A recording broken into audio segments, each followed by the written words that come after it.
देखी तमाम कविता में हम जिक्र कैले बने कि घटल घटना ही हमार कविता हुए।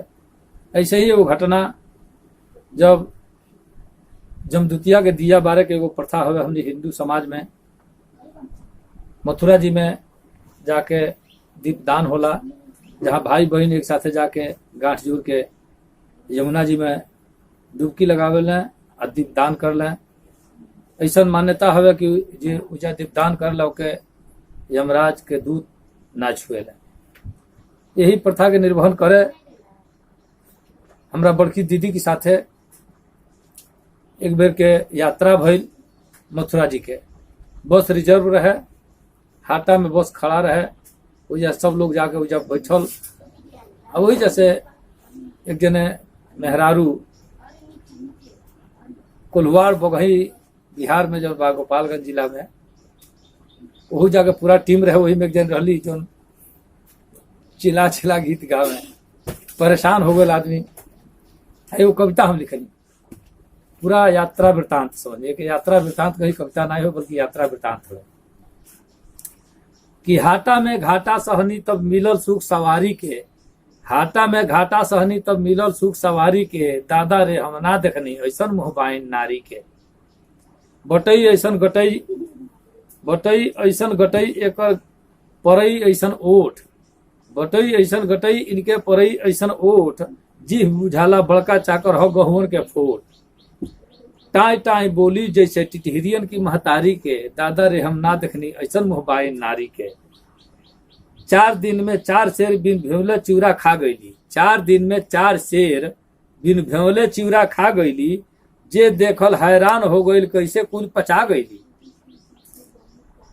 ना गौड़ल ना फूलल, ना गौड़ल ना फूलल तनिको बरियर पेट बेचारी के, ना गौड़ल ना फूलल तनिको बरियर पेट बेचारी के, दादा रे हम ना देखनी ऐसन मोहबाइन नारी के। पर्दा फाटे काने के जब गावे गीत चिल्ला के, पर्दा फाटे काने के जब गावे गीत चिल्ला के, अब 5 सीट आगे हो गईली, 5 सीट आगे गईली बड़की दीदी अवता के। पर्दा फाटे काने के जब गावे गीत चिल्ला के, 5 सीट आगे गईली बड़की दीदी अवता के।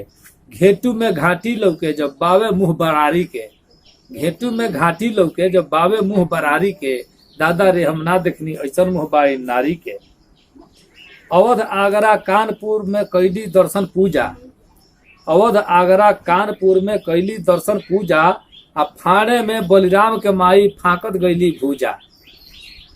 अवध आगरा कानपुर में कैली दर्शन पूजा, फाड़े में बलिराम के माई फाकत गईली भूजा।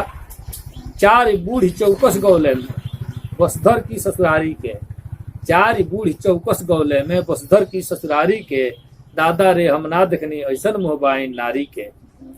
5वां दिन वृंदावन मथुरा, 5वां दिन वृंदावन मथुरा, 6वां दिन बरसाना, 5वां दिन वृंदावन मथुरा, 6वां दिन बरसाना।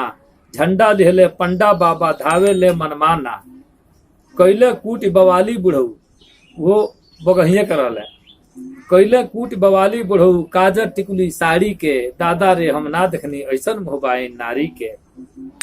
मथुरा जी में 2 दिन रहे एके जगह बिछौना, मथुरा जी में 2 दिन रहे एके जगह बिछौना। 4 जने भुलियाइल रहले धैले रहे भुलावना, गिरले से ठेहुना टूटल बसे में किशुन कुमारी के, गिरले से ठेहुना टूटल बसे में किशुन कुमारी के, दादा रे हम ना देखनी ऐसन मोहबाइन नारी के।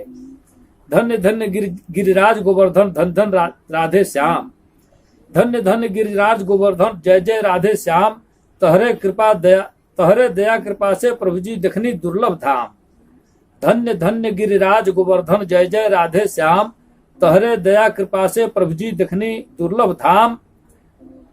भाई ना रहते तो दिया जमदूतिया के बारी के, भाई ना रहते तो दिया जमदूतिया के बारी के, दादा रे हम ना देखनी ऐसन मोहबाइन नारी के, दादा रे हम ना देखनी ऐसन मोहबाइन नारी के।